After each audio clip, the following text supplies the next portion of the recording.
When my son took my pension and said, "This is your rent," leaving me with only $19, I was stunned by the betrayal of my own flesh and blood.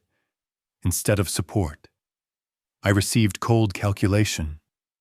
Instead of gratitude, I received humiliation. But everything changed 4 months later when he was forced to pay me. You won't believe what I did. Before we continue, please subscribe to the channel and write in the comments what time it is where you are now. Lucas's fist slammed against the dinner table with such force that Sophia's milk glass toppled over, sending white liquid cascading across the wood surface. The twins froze mid-bite, their chicken nuggets forgotten as they stared wide-eyed at their father's reddened face. "Dad, you can't do this. We need your money." My son's voice cracked with desperation, his carefully groomed appearance suddenly disheveled as he leaned forward aggressively. I straightened in my chair, meeting his furious gaze with the calm I'd practiced for weeks. The decision wasn't sudden. I'd been planning this moment since Thanksgiving, when I'd watched Lucas count my pension contributions like a hungry wolf eyeing prey. 42 years of hard work is enough. I've earned my rest. The words hung in the kitchen air, mixing with the scent of Olivia's meatloaf and the growing tension that made everyone's shoulders rigid. Through the rain-streaked window, Seattle's March wind rattled the glass, but inside our house felt even colder. Olivia's fork trembled as she set it down carefully, her nervous laugh failing to cut through the atmosphere. "Maybe we should discuss this after dinner. The children." "No." Lucas's chair scraped violently against the linoleum as he stood towering over our small dining table. "Dad, listen to me carefully. The mortgage payment is due next week. Sophia needs dental work. Benjamin's soccer registration costs $350. You think your Social Security will cover all that?" I watched my granddaughter's lower lip quiver as her father's voice rose. These innocent children shouldn't witness this breakdown. But Lucas seemed beyond caring about their comfort. His financial desperation had consumed whatever paternal instincts he once possessed. "Son, you have no right to tell me what to do." The simple statement hit him like a physical blow. His face cycled through emotions: shock, rage, then calculating coldness that reminded me uncomfortably of his mother during her worst moments. "Right," he laughed bitterly, spreading his arms wide in theatrical disbelief. "I have every right. This is my house now. Remember, you signed it over 3 years ago for tax purposes. If you stop working, you'll pay rent to live here." The kitchen seemed to shrink around us. Sophia started crying softly while Benjamin grabbed her hand under the table. Olivia's face had gone pale, her loyalty clearly torn between defending her husband and protecting her father-in-law, who'd welcomed her into this family with open arms. "Lucas, please," she whispered, but her protest carried no real conviction. I pushed back from the table slowly, my joints protesting after another long day at the plant. 66 years of living had taught me when battles could be won and when strategic retreat was necessary. Tonight belonged to the latter category. I'll be filing my retirement papers tomorrow. Without another word, I walked past my son's stunned expression and grabbed my winter coat from the hallway closet. The front door slam echoed through the house as I stepped into Seattle's bitter March evening, my breath forming white clouds as I began walking down Pine Street. Behind me, I could hear Lucas's muffled shouting resume, but distance muffled his words into angry noise.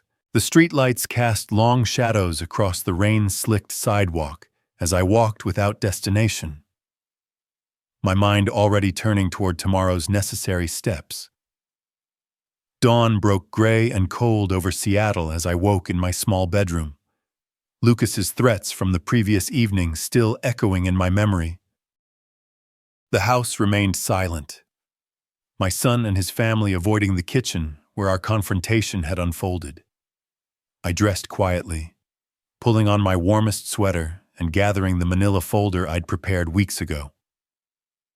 The federal building downtown housed the Social Security office, and I'd researched the bus route carefully.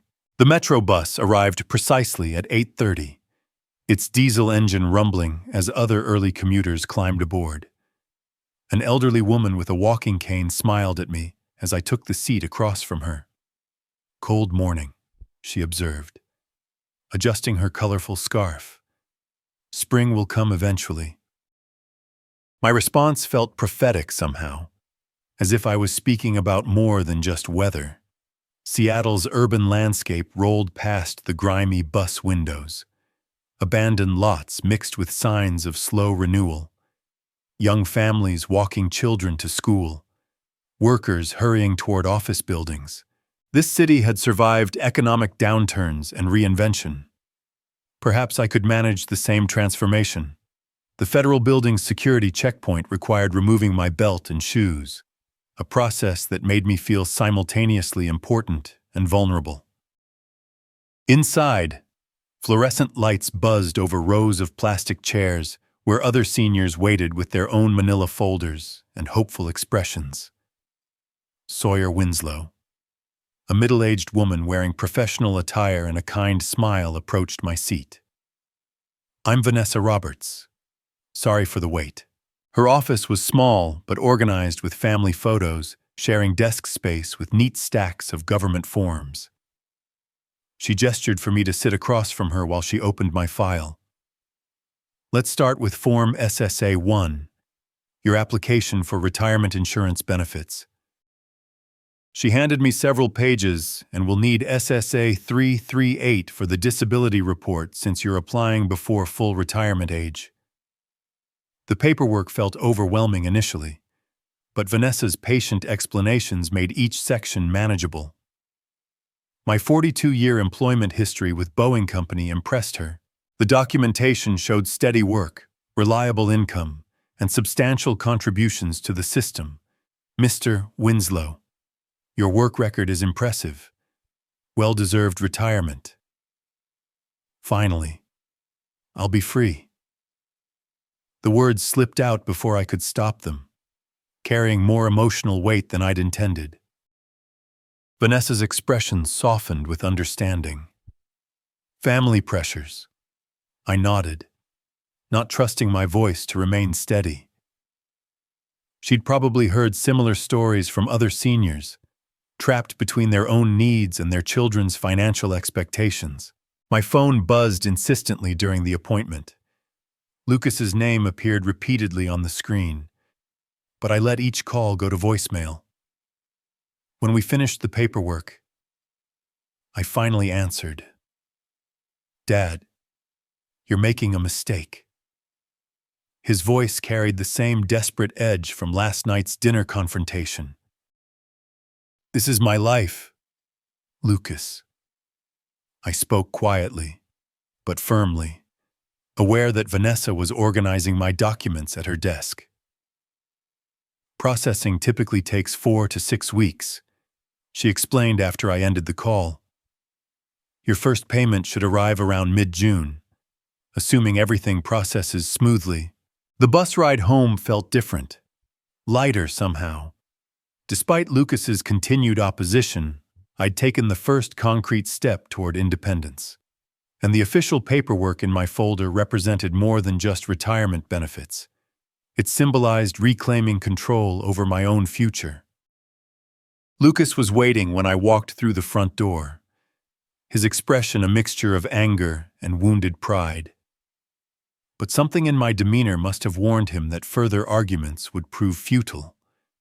Instead, he retreated to his home office, where I could hear him making phone calls about refinancing options and second mortgages.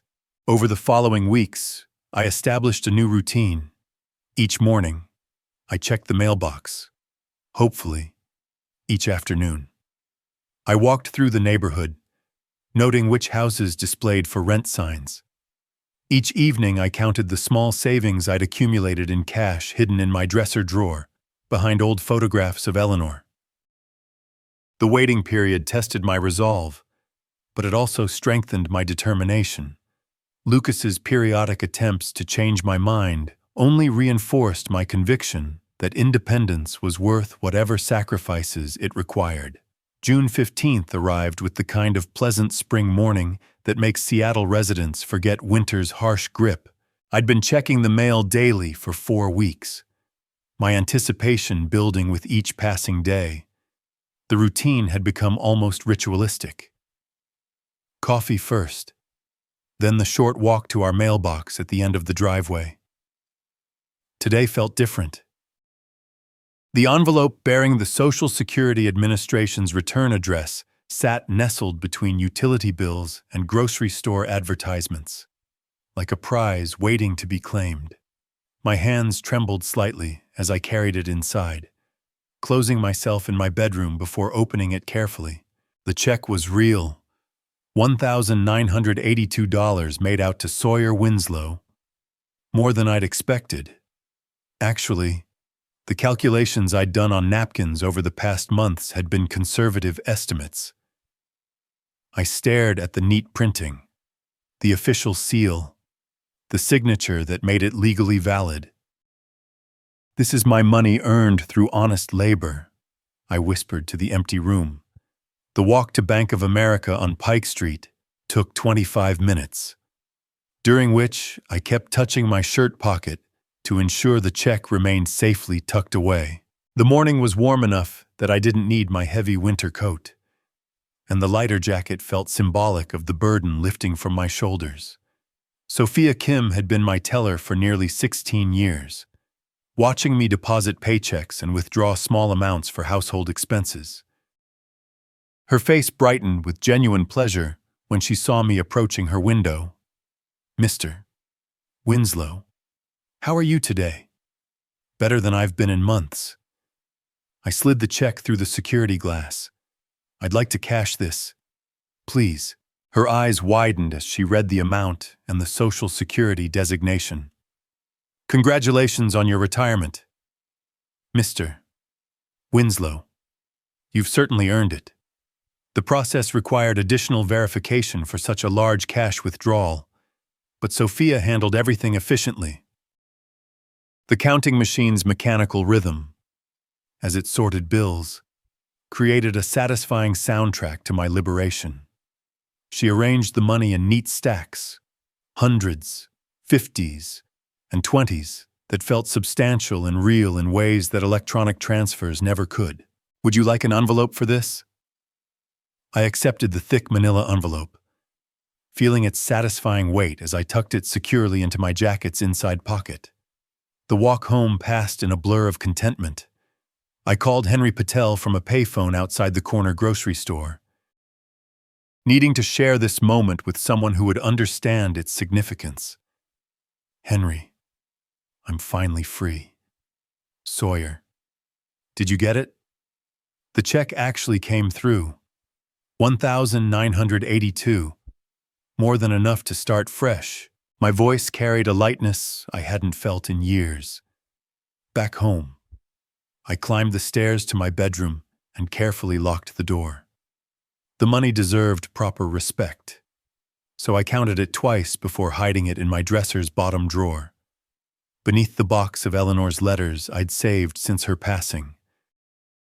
The cash would remain there until I decided on my next move, perhaps a small apartment across town, somewhere Lucas's financial manipulations couldn't reach.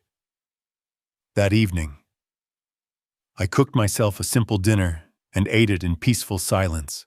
Lucas worked late at his office, avoiding another confrontation that might weaken his position. Olivia kept the twins occupied with homework and television, the house maintaining an artificial calm that suited my mood perfectly. Before bed, I allowed myself one more look at the hidden money. Tomorrow would bring new challenges, but tonight belonged to quiet satisfaction. I'd worked 42 years for this freedom, and no one could take it away from me now. Sleep came easily for the first time in months.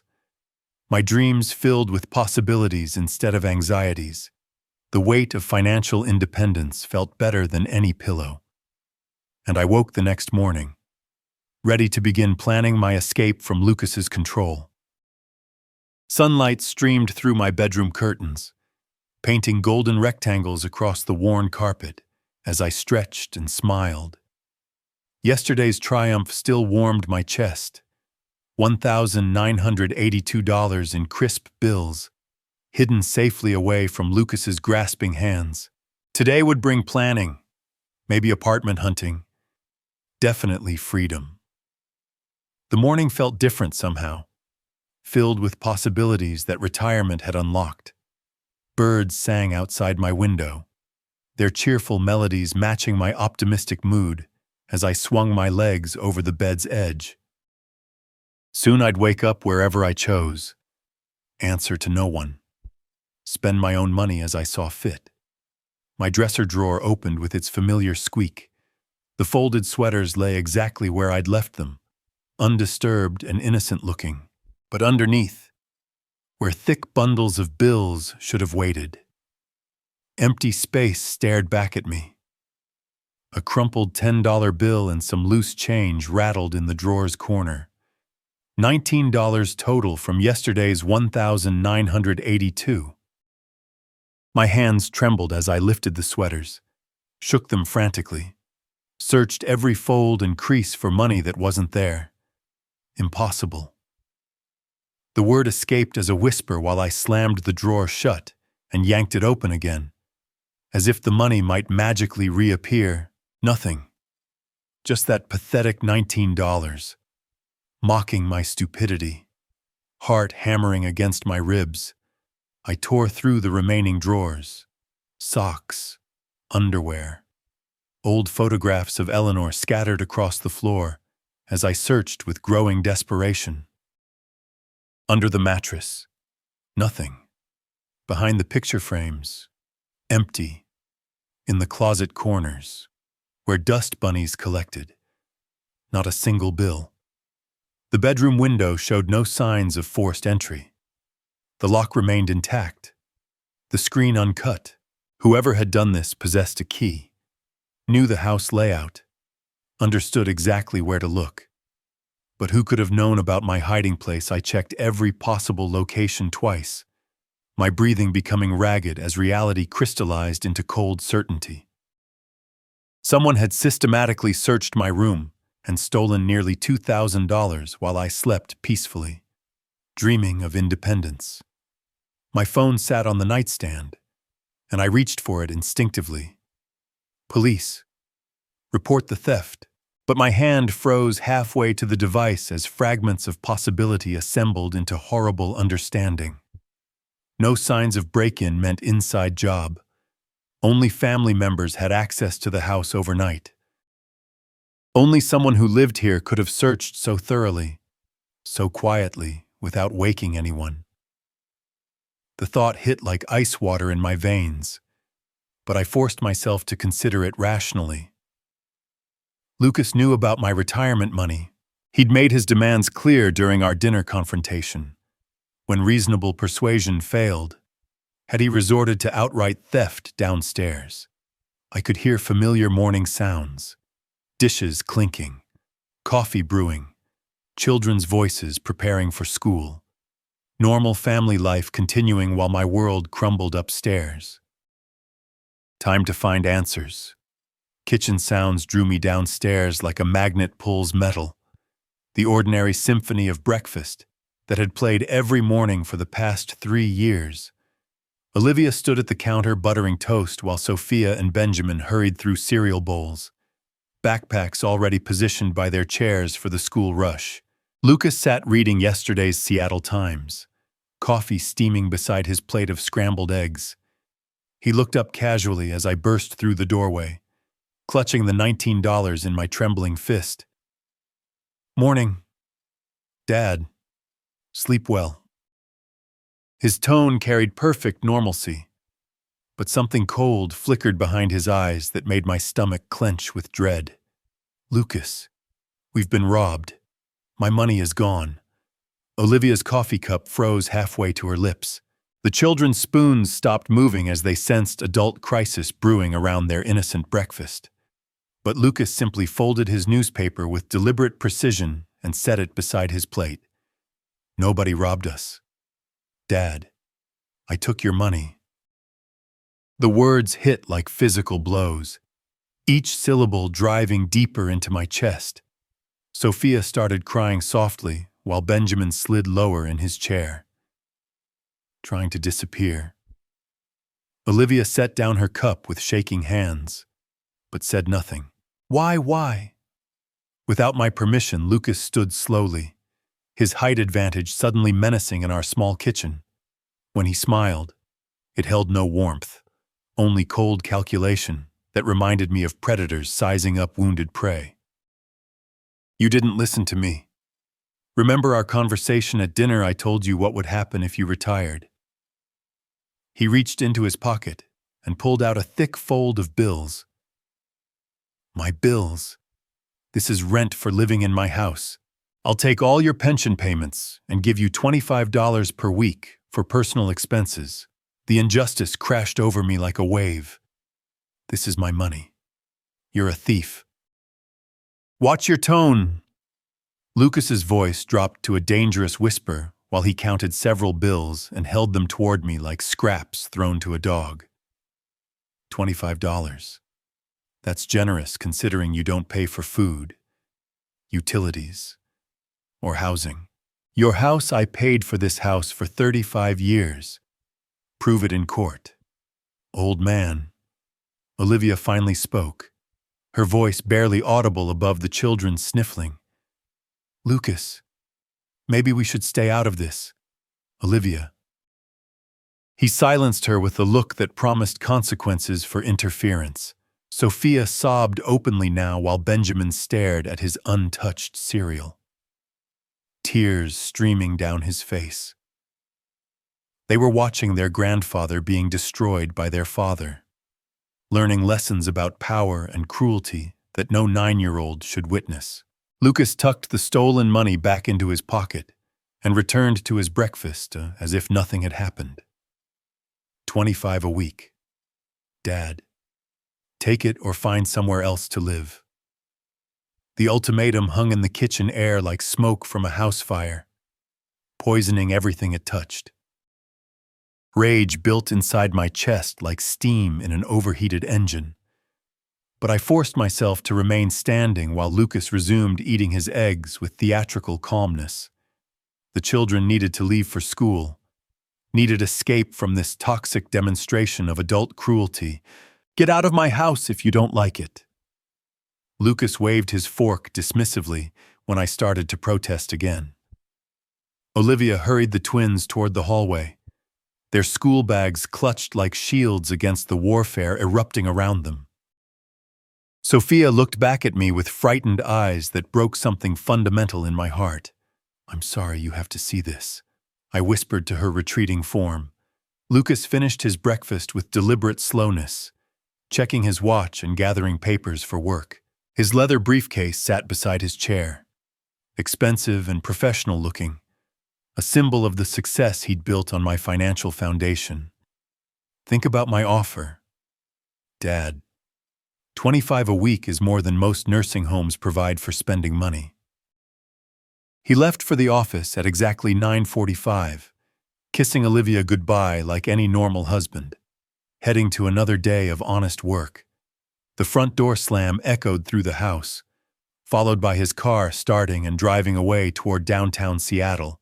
I waited 15 minutes before moving. Lucas's bedroom adjoined our main hallway, its door usually locked, but standing slightly ajar this morning. Perhaps he'd grown overconfident, certain that his aged father would accept defeat without fighting back. Perhaps he simply didn't expect me to possess enough backbone for retaliation. The briefcase sat on his dresser, unlatched and inviting. Inside, beneath insurance forms and business contracts, I found a manila envelope thick with familiar bills, my money stolen while I slept, trustingly in the room above. $1,957 remained after Lucas's generous $25 allowance. I counted it twice, memorizing the exact amount for future reference, then slipped the bills into my shirt pocket. Let him discover the theft when he returned from work. Let him experience the same shock and violation I'd felt this morning. Upstairs, I packed quickly but thoroughly. One suitcase held my essential clothes, identification papers, and bank documents. Eleanor's photograph went into my jacket pocket, close to my heart, where she'd always belonged. Everything else, furniture, books, lifetime accumulations of domestic comfort, would stay behind. Olivia appeared in my doorway as I snapped the suitcase closed. Her face showed genuine distress, possibly the first honest emotion she'd displayed in months. "Sawyer, please don't go. Maybe we can work something out with Lucas. Your husband is a thief." "Olivia, there's nothing to work out." She followed me downstairs, wringing her hands and offering compromises that missed the fundamental point entirely. This wasn't about money anymore. It was about dignity, respect, and the right to control my own life after 42 decades of honest labor. The front door opened onto Pine Street, where spring sunshine illuminated a neighborhood continuing its normal routine. Children played in yards, while their mothers hung laundry and tended gardens. Life proceeded peacefully around my personal catastrophe, indifferent to the family destruction occurring behind our house's ordinary facade. I walked away without looking back, my suitcase rolling behind me across the cracked sidewalk, 4 blocks from Pine Street. I found the Seattle Lodge, a weathered brick building that advertised weekly rates and accepted cash without questions. The desk clerk barely looked up from his newspaper as I slid $55 across the scarred counter and accepted a brass key attached to a plastic diamond. Room 129 smelled of old cigarettes and industrial disinfectant. But the lock worked, and the bed looked clean enough. I set my suitcase on the narrow table and sat heavily on the mattress edge, suddenly feeling every one of my 66 years settling into my bones like winter cold. Eleanor's photograph smiled at me from my wallet, the picture I'd carried for 9 years since her funeral. She'd been beautiful even during the cancer treatments, maintaining her dignity when everything else was falling apart. Just like I was trying to do now. "Eleanor, our son has become a monster." The words echoed in the small room, mixing with traffic sounds from Aurora Avenue outside. How had Lucas transformed from the boy who'd cried in my arms after his mother's death into the man who'd stolen my retirement money without conscience? I remembered working double shifts at the Boeing plant during his junior year of high school, coming home exhausted but determined to save enough for his college tuition. The guidance counselor said Lucas showed promise in business management, could make something of himself with proper education. So I'd sold my Chevy and took the bus to work for 3 years, every sacrifice worth it, to give him opportunities I'd never had. The college graduation photo was tucked behind Eleanor's picture, Lucas in his cap and gown, grinning beside his proud father, who'd worked overtime through countless winters to make that moment possible. I'd bought him a car for graduation, a reliable Toyota that would serve him well in his first job interviews. When Eleanor got sick, Lucas had been supportive initially, but as her medical bills mounted and my savings dwindled, he'd grown distant, visiting less frequently and always seeming eager to leave. After her funeral, he'd suggested I sell the house and move into senior housing for my own good. He'd claimed, instead, I'd signed the deed over to his name for tax purposes, trusting him to care for the man who'd sacrificed everything for his success. The paperwork had felt like insurance against future problems, a way to keep the family home in the family. What a fool I'd been. Now I sat in a cheap motel room with $1,957 and nowhere to call home. While my son slept comfortably in the house I'd bought and paid for through 42 years of honest labor, the injustice burned in my chest like acid, transforming grief into something harder and more focused.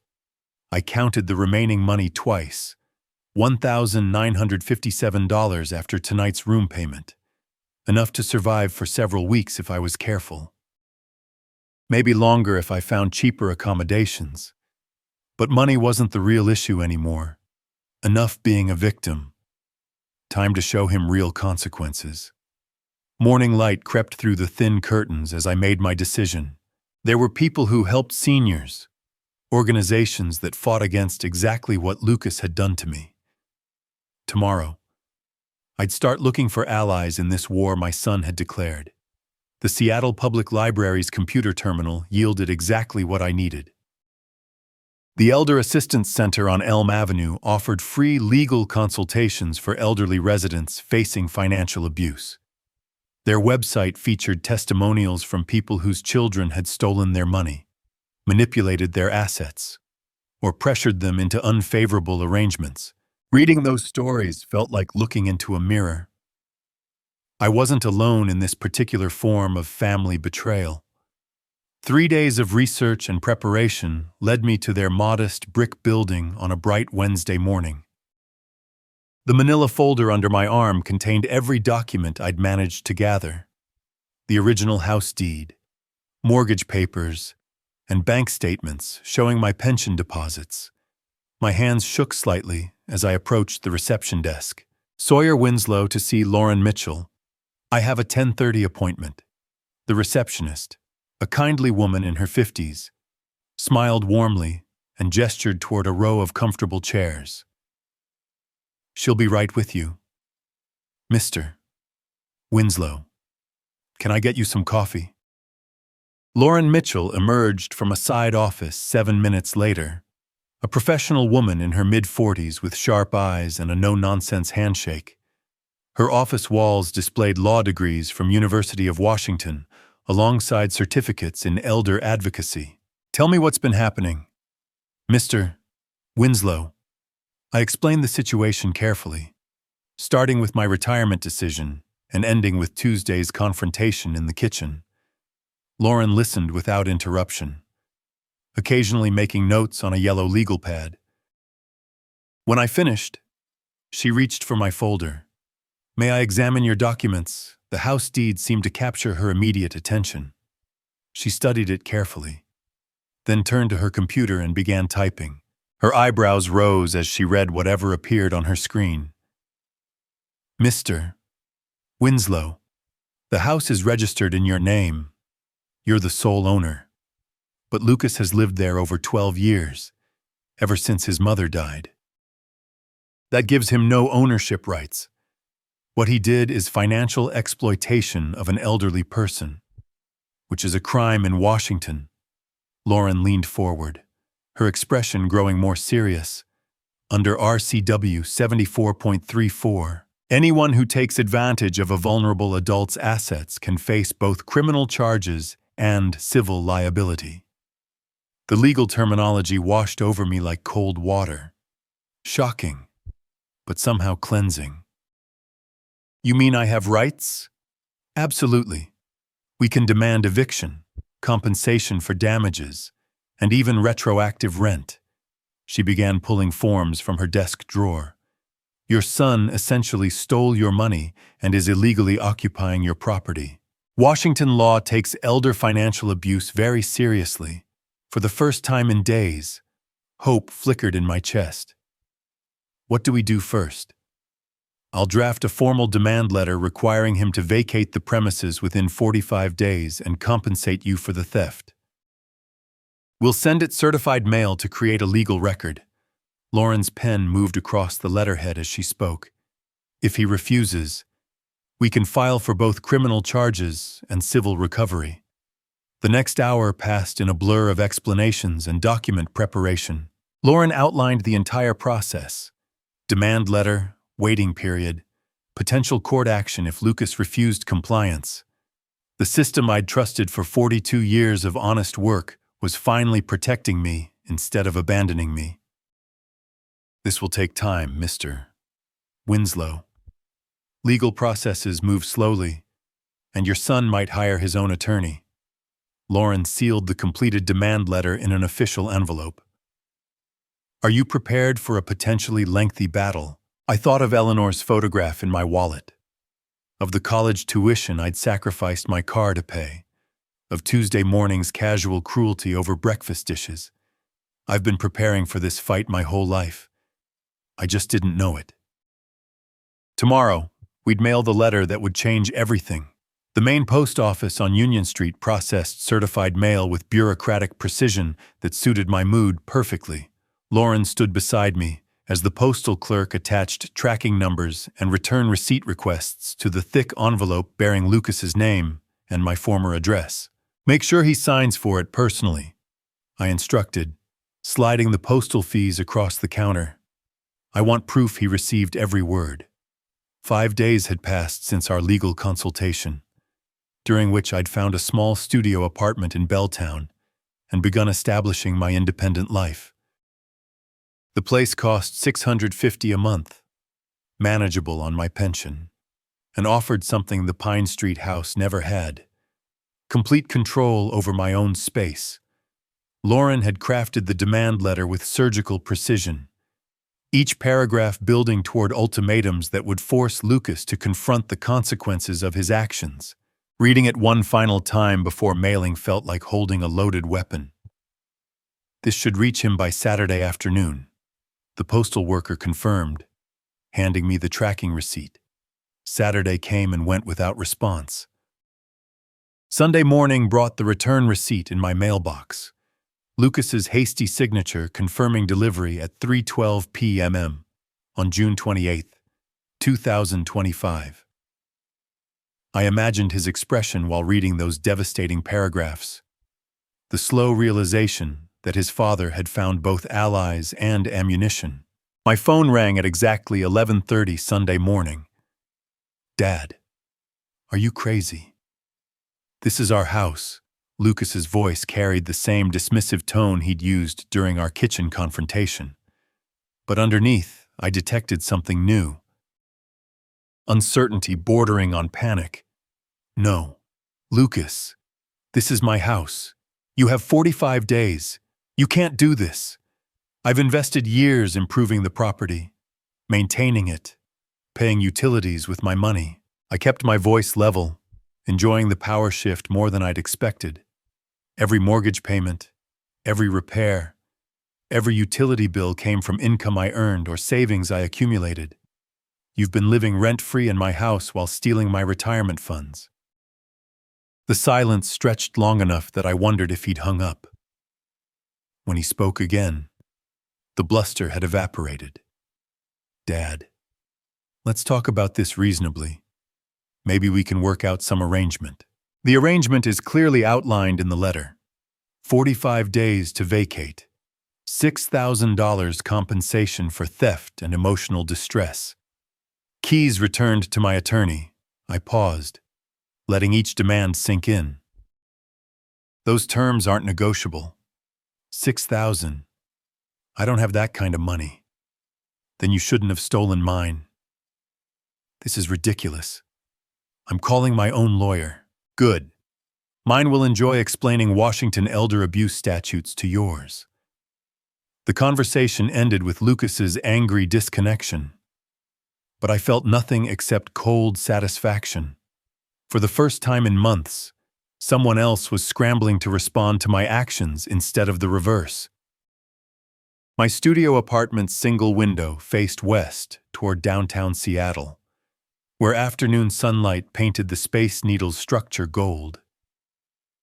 Somewhere in this city, Lucas was probably staring at that same letter, finally understanding that his elderly father possessed both backbone and legal representation. 45 days would pass quickly. Then we'd discover whether my son valued his stolen comfort more than avoiding criminal prosecution, Lauren's office buzzed with focused energy as she spread documents across her conference table like a general planning battlefield strategy. Bank statements, property deeds, and witness contact information created an impressive array of evidence that would demolish Lucas's position in court. "We need to establish a clear pattern of financial abuse spanning multiple years," she explained, highlighting key transactions with her yellow marker. "Your pension deposits, his unauthorized withdrawals, utility payments you made while he claimed ownership. It all builds our case." The next 3 weeks transformed into methodical evidence gathering that felt more satisfying than any work I'd done since retiring. Mrs. Patricia Evans, my neighbor for 17 years, welcomed me into her kitchen with coffee and righteous indignation about Lucas's behavior. "That boy always yelled at you, Mr. Winslow. We heard it through the walls, especially after his mother passed." Her weathered hands gestured emphatically while she spoke. "Never saw him do yard work or house maintenance. Always you out there in all weather, fixing things while he sat inside watching television." Carlos Rivera across the street confirmed similar observations during our front porch conversation. "Lucas treated you like hired help in your own home. Made my wife and me sick to watch. But we figured it was family business until now." Each witness statement strengthened our foundation. But the financial documentation provided the most damaging evidence. Bank records revealed a systematic pattern of Lucas accessing my pension deposits without permission, treating my retirement income as his personal allowance while contributing nothing to household expenses. "We'll demand not only compensation, but retroactive rent for 4 years." Lauren announced during our strategy session, "Market rate for that house is $2,200 monthly. He owes you $80,000 in back rent alone." Lucas's phone calls became increasingly desperate as our court date approached. His attorney had apparently explained the weakness of claiming family arrangement without written agreements or proof of contribution to household expenses. "Dad, let's forget this nonsense and talk reasonably," he pleaded during his latest call. "Come home and we'll work something out. You started this war, son. Now face the consequences. This is crazy. I improved that property, maintained it for years with my money using my tools while living rent-free in my house." My voice carried the cold certainty that comes from overwhelming evidence. "Your lawyer should have explained how weak your position is." The silence stretched long enough that I wondered if he'd hung up again. When he spoke, desperation had replaced his usual arrogance. "Please, Dad. Olivia's pregnant again. We can't afford to move right now." That revelation hit like unexpected ice water, but I forced myself to remain focused on justice rather than sentiment. Lucas had made his choices when he stole my retirement money. Olivia's pregnancy, while unfortunate timing, didn't excuse financial elder abuse. You should have considered your family's needs before committing theft and fraud. Lauren filed our eviction papers the following Tuesday, requesting expedited hearing due to elder abuse circumstances. The court clerk stamped our documents with satisfying efficiency, scheduling oral arguments for July 18th, exactly 4 weeks away. Time enough for Lucas to understand that legal consequences were inevitable, and for me to savor the approaching moment when justice would finally prevail.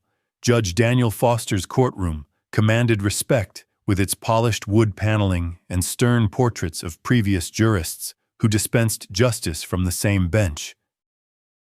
I straightened my tie, the same navy blue one I'd worn to Eleanor's funeral, and took my seat beside Lauren at the plaintiff's table. Lucas sat across the aisle with his attorney, Thomas Chen, a young lawyer who kept shuffling papers nervously and whispering urgent consultations with his clearly unprepared client. My son looked haggard, his usually pristine appearance betraying sleepless nights and mounting stress. Case number 2025, CV 8852, Wilson versus Wilson. the bailiff announced. Eviction proceedings with claims of elder financial abuse. Judge Foster reviewed our filed documents with practiced efficiency before addressing both legal teams. This case involves serious allegations of financial exploitation against an elderly parent. I expect clear evidence and professional conduct from all parties. Lauren rose with calm confidence, her opening statement painting a devastating picture of systematic abuse spanning 4 years. She presented bank records showing my pension deposits flowing directly into accounts Lucas controlled, utility bills I'd paid while he claimed property ownership, and maintenance receipts proving I'd funded all household expenses. The defendant has essentially stolen his father's retirement income while forcing him to live as an unpaid tenant in his own home, Lauren declared, her voice carrying the moral outrage I felt but couldn't express myself. Mrs. Evans testified with passionate clarity about years of witnessed abuse. Lucas screamed at his father constantly, treated him like a servant rather than the man who'd sacrificed everything for his education and success. The bank manager confirmed unauthorized access patterns, while our property appraiser established fair market rental value at $2,200 monthly. Each piece of evidence built toward inevitable conclusion. Lucas had no legal right to occupy my house and owed substantial compensation for his theft. Thomas Chen's defense crumbled under cross-examination. His claims about implied family agreements met skeptical questioning from Judge Foster, who demanded written documentation that didn't exist. Your Honor, my client has lived in that house for over 12 years, Chen argued desperately. Surely that establishes some form of tenancy rights. Squatters' rights don't apply to family relationships. Counselor, Judge Foster replied dryly. Without rental agreements or proof of compensation, your client has been living as a guest who stole from his host. When called to testify, I spoke quietly but firmly about 42 decades of honest work, the sacrifices I'd made for Lucas's education, and the betrayal of having my retirement money stolen by the son I'd raised and supported. Lucas's own testimony proved disastrous. Under Lauren's questioning, he admitted taking my money without permission, couldn't provide receipts for claimed household contributions, and eventually broke down in tears when forced to acknowledge his ingratitude. Judge Foster's verdict carried the finality of absolute justice. The evidence unequivocally proves Mr. Sawyer Winslow's property ownership. Defendant's actions qualify as financial exploitation of an elderly person under Washington Statute RCW 74.34. Eviction within 90 days. Compensation of $12,000 for emotional distress. Retroactive rent of $80,000 for 4 years of unauthorized occupancy. Lucas's anguished cry echoed through the courtroom as the gavel fell. But I felt only quiet satisfaction. After months of humiliation and betrayal, the legal system had vindicated my dignity and restored my rights. Justice, it seemed, was worth the wait. September sunlight streamed through my kitchen window. My kitchen in my house, restored to its rightful owner after months of legal battle. The morning coffee tasted sweeter, somehow, brewed in familiar surroundings that finally belonged to me again without question or compromise. 3 months had passed since Judge Foster's verdict, and Lucas's court-ordered payments arrived punctually on the 1st of each month. Bank of America's automated notification system chimed pleasantly whenever his electronic transfer appeared in my account. $2,200 that represented both justice served and lessons learned. The house bore fresh improvements that reflected my tastes rather than accommodating someone else's preferences. Eleanor's photographs occupied places of honor throughout rooms painted in colors we'd chosen together decades ago. The garden bloomed with flowers she'd loved, tended by hands that finally had time to nurture growing things instead of working double shifts. Mr. Winslow. Another transfer received from Lucas Winslow. Sophia Kim informed me during my weekly bank visit. Right on schedule as usual. Justice has finally been served, I replied, endorsing the deposit slip with satisfaction that never seemed to diminish. My retirement had transformed from nightmare into adventure. California beckoned with winter warmth and old friends from the Boeing plant, who'd retired years earlier. The Elder Assistance Center welcomed my volunteer hours, helping other elderly victims navigate legal systems designed to protect their rights and dignity. Photography classes at Seattle Community College filled Wednesday evenings with creative pursuits I'd postponed for 42 years. My instructor, a patient woman named Carol, praised my eye for composition while helping me develop techniques for capturing Seattle's urban renewal alongside its persistent character. The social calendar at the Senior Center introduced possibilities I hadn't considered: bridge tournaments, book clubs, and carefully orchestrated dinner gatherings where conversation flowed easier than I'd expected. Margaret O'Brien, a widow from the photography class, shared my appreciation for quiet museums and afternoon concerts at the Seattle Symphony. Lucas called on Independence Day weekend, his voice carrying humility that replaced his former arrogance. Dad, please forgive me. I understand now what I put you through. You taught me to be strong. Lucas, now pay for the lesson. The payments aren't the problem anymore.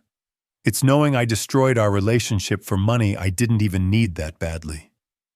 His transformation seemed genuine, but trust would require years to rebuild.